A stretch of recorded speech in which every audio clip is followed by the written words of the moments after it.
Fala pessoal, tudo bem? Aproveitando o ensejo do final de semana, o vídeo de hoje é um pouco diferente. Na verdade, é mais um convite à reflexão. E se o que eu falar fizer sentido para você, eu te peço duas coisas. Compartilhe o vídeo para essa mensagem chegar para mais gente e marque aqui nos comentários a primeira pessoa que vier à sua cabeça quando você pensa em alguém sensato. Sensatez, aquela virtude que tem a ver com equilíbrio, com ponderação e com inteligência, né? Especialmente a inteligência emocional. Só que essa virtude, a virtude da sensatez, encontra cada vez menos espaço num debate público cada vez mais agressivo. Por essa razão, pessoas sensatas e avessas à violência verbal muitas vezes deixam de se manifestar e ficam ilhadas, isoladas e até reféns de uma espiral de silêncio. Mas se por um lado essa solidão intelectual das pessoas sensatas pode parecer um sinal de fraqueza, por outro, o consagrado dramaturgo Ibsen nos oferece um ponto de vista alternativo. Ele dizia o seguinte: o homem mais forte do mundo é o mais solitário. E o que isso significa? Que aqueles que se bastam, que são independentes intelectualmente, que pensam com liberdade, são os nossos mais fortes. Por isso esse vídeo é um tributo a esses homens e mulheres verdadeiramente fortes, que são empáticos, razoáveis e justos. Então eu peço que você participe dessa nossa singela homenagem, marcando as primeiras pessoas sensatas que vierem à sua cabeça ou enviando o link desse vídeo para elas. Bom, na contramão da sensatez, a internet potencializa o alcance do que não presta e reverbera todo tipo de mau sentimento. Atrás de uma tela, a sensação de anonimato faz das redes sociais uma válvula de escape para todo tipo de frustração. Porque vamos combinar que quem é bem resolvido não se comporta de maneira hostil ou ofensiva, muito menos publicamente. Existe uma linha muito bem demarcada entre a justa indignação e a agressividade gratuita. Mas pessoalmente eu sempre enxerguei o usuário de internet muito mais como vítima do que como cúmplice de toda essa animosidade. Até porque, enquanto o público se alimenta de conteúdos repletos de negatividade e depois vomita nos comentários aquilo que ele não conseguiu digerir, tem sempre algum oportunista de plantão monetizando a sua audiência. Isso fica ainda mais evidente no caso dos mais jovens, que via de regra também são mais experientes, mais ingênuos e até mais inseguros. A juventude ela é facilmente capturada pelo conforto psicológico de pertencer a um grupo. E o comunicador interesseiro, ele sabe explorar a baixa autoestima e a necessidade de autoafirmação do seu jovem público-alvo. Por isso que esses formadores de opinião se colocam no debate público de forma tão arrogante, como se eles fossem mais esclarecidos e mais virtuosos que o resto do mundo.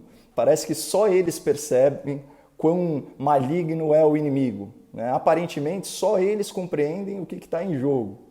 São verdadeiros iluminados, sempre motivados por uma causa nobre, mas doutrinando seus seguidores por repetição, enquanto censuram quem discorda ou quem não quer colaborar. Então, essa dinâmica de sequestro intelectual cria o elo de lealdade que forja uma militância, inclusive uma militância em ambiente virtual. E é assim que surge o tal youtuber de estimação e o seu fandom, o seu reino de fãs, numa tradução literal. E quando o seguidor abandona o seu filtro de ceticismo e confere status de autoridade ao influenciador, essa pessoa ela passa a aderir quase que automaticamente às suas percepções em relação ao mundo e aos seus sentimentos raivosos em relação a terceiros. Assim que nasce o fenômeno do ódio por procuração. É como se o fã ou o militante, que seja, transferisse o poder de formar sua opinião para o influenciador. Se meu ídolo detesta alguém, então eu também. É claro que isso tudo acontece muito mais no plano inconsciente. O influenciado realmente acha que está raciocinando por conta própria, quando na verdade ele está só reproduzindo um raciocínio formulado pelo seu influenciador. E essa diferença fundamental entre aprender a pensar versus aprender a pensar como seu mestre é o que separa a educação da doutrinação.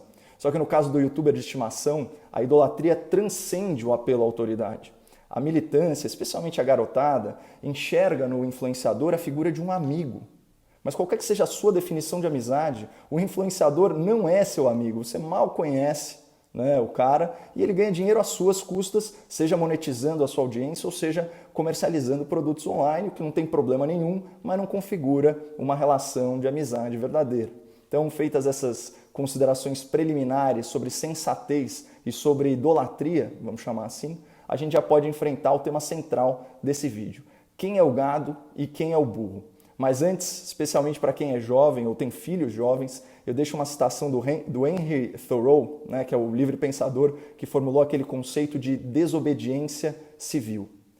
Pense por si próprio, ou os outros vão pensar por você sem pensar em você. Bom, vamos começar pelo conceito. O termo gado nada mais é do que uma expressão muito pejorativa utilizada para ofender coletivamente um grupo de pessoas que não pensa como ofensor sobre questões políticas. E é um termo contraditório em si mesmo, né? Para pensar. Se o critério para se referir a milhares de pessoas como gado é a adesão em massa a uma determinada corrente de pensamento, o que são os outros milhares de indivíduos que pensam de maneira diferente, às vezes por influência do próprio ofensor? Não seriam eles gado também? Talvez uma outra raça bovina, não sei. Claro que é muito fácil antecipar o contra-argumento do ofensor ao ser desmascarado com essa constatação simples. Ele vai afirmar que gado é o público que não pensa racionalmente ou que se recusa a mudar de opinião diante de fatos. Mas essa justificativa fraca não se sustenta na realidade. Porque em questões políticas complexas, você costuma ter fatos embasando diferentes posicionamentos. E desses fatos, ainda decorrem múltiplas interpretações. Vou dar um exemplo ilustrativo sem entrar no mérito da questão. O bonde do impeachment e dos paladinos da virtude afirma com convicção absoluta que supostos atrasos na aquisição de vacinas configuram negligência criminosa e fazem do presidente da República um genocida.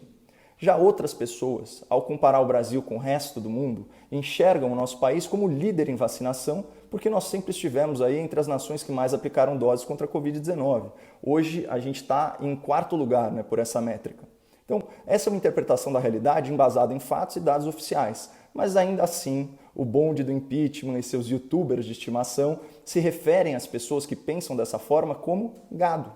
Isso nos leva então a duas constatações. Primeira, o tal público gado é, na verdade, sensível aos fatos e forma sua opinião com racionalidade. E segunda constatação, o termo gado diz mais sobre quem ofende do que sobre quem é ofendido. O pai da psicanálise, o Sigmund Freud, ele já ensinava que o homem é dono do que cala e escravo do que fala. E ele ampliava esse pensamento da seguinte forma: quando Pedro fala sobre Paulo, eu sei mais sobre Pedro do que sobre Paulo. Então, para formular essa pérola, Freud provavelmente se inspirou em outro conhecido pensador, Baruch Spinoza, um dos pais da filosofia moderna.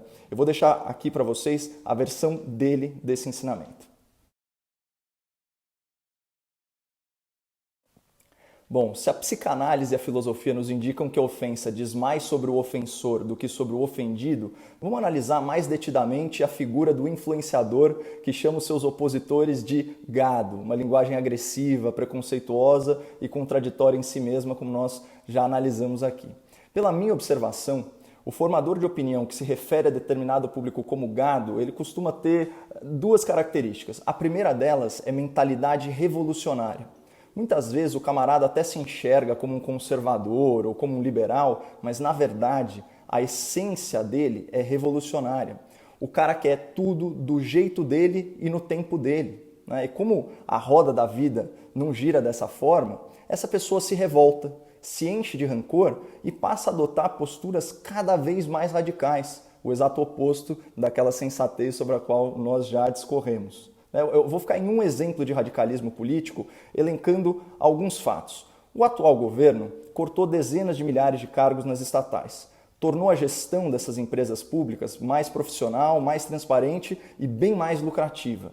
Vendeu quase uma centena de ativos da União, incluindo subsidiárias. Promoveu leilões de concessão bem-sucedidos nas áreas de transporte e de logística. Acabou com o loteamento político nas áreas de infraestrutura e energia, interrompendo o histórico de corrupção nos grandes contratos. Aprovou também o novo marco do saneamento básico e o atual governo enviou projetos de capitalização e privatização para o Congresso. Está aí a Eletrobras e os Correios. Ou seja, é nítido para um observador consciente, para um observador analítico, que houve avanços significativos na agenda liberal das privatizações. Mas, para quem tem mentalidade revolucionária, vale sempre a pior interpretação possível. Essa turminha, conforme a sua conveniência política de momento, compara resultados positivos e concretos com o mundo ideal e abstrato, ignorando que privatizações são processos muito complexos que dependem de múltiplos fatores para se realizarem. Então, a essa mentalidade revolucionária, que já é destrutiva por natureza, soma-se a segunda característica do formador de opinião agressivo e insensato, que ofende a audiência como se ela fosse gado. Geralmente esse influenciador é um tremendo de um ressentido. E de onde que vem todo esse ressentimento? Do fato dele ter sido abandonado por uma parcela do seu público e da frustração intelectual, né, de não ter convencido a sua própria audiência a pensar como ele.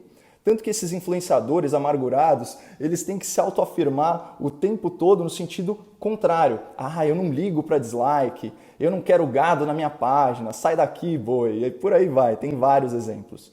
E aqui a gente tem uma combinação explosiva, que é um vício da mente, né, essa tendência revolucionária, com um arranhão no ego, que geralmente é o que causa todo esse rancor. O influenciador, com o seu orgulho ferido, ele percebe que ele foi, por assim dizer, mudado de prateleira, certo? Então, ele era irrelevante, ficou relevante e agora, cada vez mais, ele é ex-relevante. Então, irrelevante, relevante, ex-relevante. Então, nesse ponto, diante de uma rejeição maciça, o formador de opinião poderia fazer o quê? Uma autocrítica, mas o mais comum é ver esse tipo de influenciador ex-relevante se revoltar contra o seu próprio público e tratá-lo com desprezo. E o mais engraçado é que esse tipo de comportamento é tão clichê, mas tão clichê, que desde a Grécia Antiga esse tema já era explorado. O pai da fábula, Esopo, presenteou a humanidade registrando a história da raposa e das uvas. Depois foi, inclusive, recontado pelo Jean de La Fontaine. Mas o enredo aqui é muito simples. Ao perceber que não ia conseguir alcançar aquelas deliciosas uvas maduras na parreira, a raposa passa a falar mal da fruta e diz: as uvas estão verdes. E aqui tem um complemento interessante. Na versão do Monteiro Lobato, além de desprezar o que não tem, a raposa ela adota uma postura arrogante e bravateia. Uvas verdes só para cachorro. Então chega a ser cômica, pessoal, a semelhança entre o comportamento ofensivo dos influenciadores ex-relevantes com a postura soberba da raposa da fábula. Então, antes de ir para a última parte, eu vou deixar aqui para vocês a fábula completa com aquela famosa lição moral. Quem desdenha quer comprar. Bom, como até agora nós só falamos de gado, essa parte final precisa ser dedicada ao burro. A psicanálise, a filosofia secular e a literatura milenar já nos mostraram de onde vem o ressentimento de quem ofende o público de forma intolerante e gratuita. Mas vamos tentar analisar esse fenômeno do insulto coletivo de uma perspectiva bem pragmática e objetiva. Quando você ofende alguém, você compromete o diálogo com essa pessoa. Quando você insulta o público, é infinitamente mais difícil convencê-lo do seu ponto de vista. E quando você maltrata a sua plateia, eles provavelmente não vão voltar mais para te assistir. Portanto, se o objetivo mais nobre de um formador de opinião é justamente influenciar de forma positiva o maior número de pessoas promovendo a sua verdade, de que adianta essa agressividade toda com quem está te ouvindo? Esse comportamento hostil, esse comportamento destrutivo não tem lógica, é puramente visceral. Ou seja, chamar o público de gado, além de tudo que a gente já disse, é burrice. E é uma burrice derivada de um ato de culpa. O influenciador magoado por não convencer o outro da sua própria opinião se volta contra o público por reconhecer no seu íntimo a sua própria incompetência em realizar o seu trabalho, que é influenciar, formar opinião, transmitir a sua verdade. Então, em outras palavras, atrás de cada grito de gado tem um burro ressentido. Lembrem disso, por trás de cada grosseria gratuita existe uma culpa inconfessa pela própria burrice e pela própria incapacidade.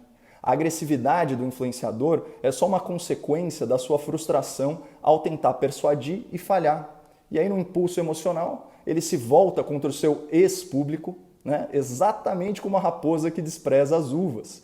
Por isso, não é nenhum exagero afirmar: quem chama de gado, burro é. Mas, por outro lado, a ofensa também tem método, né? A agressividade, ela assusta quem é sensato e acaba com o equilíbrio de forças no debate público, porque gente séria, gente com escrúpulo, não parte para baixaria. Então, ao invés do cara argumentar, basta que ele te xingue, que ele faça considerações sobre a sua aparência física, que ele invente apelidos infantis. Mas tudo isso, pessoal, é uma estratégia covarde para fugir do que realmente interessa, o confronto de ideias divergentes num ambiente de tolerância, coisa que a mentalidade revolucionária e o radicalismo político detestam. E a gente sabe que tem youtuber por aí que, se for proibido de gritar, se for proibido de fazer carinha de mal e se for proibido de ofender alguém, não consegue fazer nenhum vídeo. E ainda que consiga, vai perder muita audiência, porque ele já fidelizou o seu público pela raiva e pela revolta, não pela esperança nem pela sensatez. Então, para fechar aí com uma última citação ilustre, né, esse nível rasteiro de retórica foi muito bem identificado pelo Schopenhauer no seu ensaio sobre erística, né, que ele defende como a arte de debater de forma ardilosa, sem compromisso com a verdade, visando apenas a derrota do seu adversário com o emprego de falácias. Né? O último dos estratagemas descritos pelo Schopenhauer é justamente a ofensa pessoal. E assim como a ofensa coletiva, ela tem o propósito de interditar o debate, criando um ambiente hostil para qualquer divergência. Em teoria da comunicação política, isso tem nome, se chama espiral do silêncio. Lembra? Eu fiz uma referência no começo do vídeo. Você cala a discordância, constrangendo quem pensa diferente, e progressivamente mais e mais pessoas omitem a sua opinião e vão aderindo ao silêncio só para não serem insultadas. Por isso, um dos objetivos desse vídeo é te estimular a quebrar essa espiral de silêncio e participar sim do debate público com altivez e com a consciência de que por trás de cada grito de gado tem um burro frustrado.